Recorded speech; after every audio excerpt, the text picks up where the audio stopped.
അത്യാധുനിക യുദ്ധക്കപ്പലായ USS ഹാരിസ് ട്രൂമാനിൽ നിന്നാണ് US യമനിലെ ഹൂതി കേന്ദ്രങ്ങൾ ലക്ഷ്യമിട്ട് ആക്രമണം നടത്തിയത്. പിന്നാലെ ഹൂതികൾ നിരന്തരം ചെങ്കടലിൽ നങ്കൂരമിട്ടിരിക്കുന്ന USS ട്രൂമാന് നേർക്ക് ആക്രമണം നടത്തുന്നുണ്ട്. കഴിഞ്ഞ ദിവസം ഹൂതികളുടെ ആക്രമണം പ്രതിരോധിക്കുന്നതിനിടെ ഒരു യുദ്ധവിമാനം US നഷ്ടമാവുകയും ചെയ്തു. ഇപ്പോഴിതാ ചെങ്കടലിൽ നിന്ന് ഈ യുദ്ധക്കപ്പൽ പിൻവലിക്കുന്നു എന്ന റിപ്പോർട്ടാണ് പുറത്തു വരുന്നത്. യമൻ സായുധ സേന USS ഹാരിസ് ട്രൂമാനെതിരെ അതിശക്തമായ ആക്രമണമാണ് നടത്തിയത്. ഇതാണ് കപ്പലിനെ ചെങ്കടലിൽ നിന്ന് പിൻവലിക്കാൻ കാരണമെന്നാണ് ഹൂതികൾ പറയുന്നത്. മിസൈൽ, ഡ്രോൺ ആക്രമണങ്ങൾ USS ട്രൂമാന് നാശം വരുത്തിയിട്ടുണ്ടാകുമെന്നാണ് ഹൂതികൾ അവകാശപ്പെടുന്നത്. ഹൂതി വക്താവ് യഹ്യ സാരിയാണ് ഇക്കാര്യം സോഷ്യൽ മീഡിയയിൽ കുറിച്ചത്. ട്രൂമാൻ മാത്രമല്ല, മറ്റു യുദ്ധക്കപ്പലുകളും ചെങ്കടലിൽ നിന്ന് പിന്മാറിയേക്കാമെന്നാണ് അൽ മാസിറ TV റിപ്പോർട്ട് ചെയ്യുന്നത്. ഹൂതി ആക്രമണങ്ങളെ പ്രതിരോധിക്കുന്നുണ്ടെങ്കിലും വലിയ നാശങ്ങളും അതിനിടെ US സംഭവിക്കുന്നുണ്ട്. അതിലൊന്നാണ് US നാവികസേനയുടെ യുദ്ധവിമാനമായ F-18 സൂപ്പർ ഹോണറ്റ് ചെങ്കടലിൽ തകർന്നു വീണത്. US നാവികസേന തന്നെയാണ് തിങ്കളാഴ്ച ഇക്കാര്യം അറിയിച്ചത്.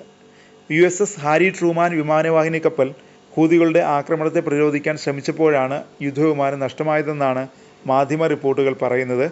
ഹൂതികളുടെ ആക്രമണത്തിൽ നിന്ന് രക്ഷപ്പെടാൻ ശ്രമിക്കുന്നതിനിടെ യുദ്ധവിമാനം സമുദ്രത്തിലേക്ക് വീഴുകയായിരുന്നുവെന്നും റിപ്പോർട്ടുകൾ പറയുന്നു. 60 ദശലക്ഷം US$ ഫൈറ്റർ ജെറ്റിൻ്റെ വില. ഹൂതികളുടെ വെടിവെപ്പിൽ നിന്ന് രക്ഷപ്പെടാൻ USS ട്രൂമാൻ തിരിയുമ്പോഴാണ് യുദ്ധവിമാനം കടലിലേക്ക് വീണതെന്നാണ് പ്രാഥമിക റിപ്പോർട്ടുകൾ സൂചിപ്പിക്കുന്നതെന്ന് ഒരു US ഉദ്യോഗസ്ഥൻ CNN പറഞ്ഞു. വിമാനത്തിലുണ്ടായിരുന്ന എല്ലാവരും സുരക്ഷിതരാണെന്നും ഒരു നാവികന് നിസ്സാര പരിക്കേറ്റെന്നും നാവികസേന അറിയിച്ചു. പരിക്കേറ്റ നാവികൻ ആ സമയത്ത് ജെറ്റിൻ്റെ കോക്പിറ്റിലായിരുന്നുവെന്നാണ് മറ്റൊരു US ഉദ്യോഗസ്ഥൻ CNN പറഞ്ഞത്.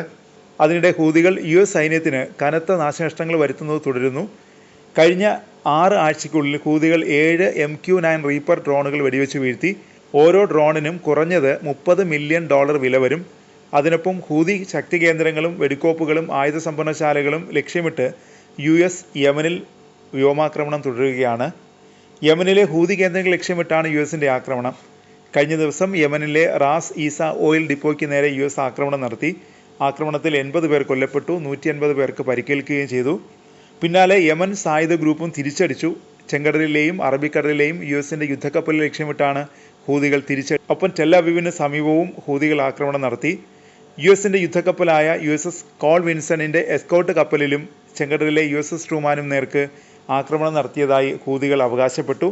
ഇസ്രായേലിൻ്റെ തലസ്ഥാനമായ ടെൽ അവീവിലെ ബെൻ ഗുരിയോൺ എയർപോർട്ടിന് സമീപമുള്ള സൈനിക കേന്ദ്രത്തിന് നേരെയായിരുന്നു ഹൂതികളുടെ ആക്രമണം. തൊട്ടു പിന്നാലെയാണ് ചെങ്കടലിലെയും അറബിക്കടലിലെയും US യുദ്ധക്കപ്പലുകളും ഹൂതികൾ ലക്ഷ്യമിട്ടത്. ആദ്യമായാണ് USS കാൾ വിൽസന്റെ നേർക്ക് ഹൂതികൾ ആക്രമണം നടത്തുന്നത്.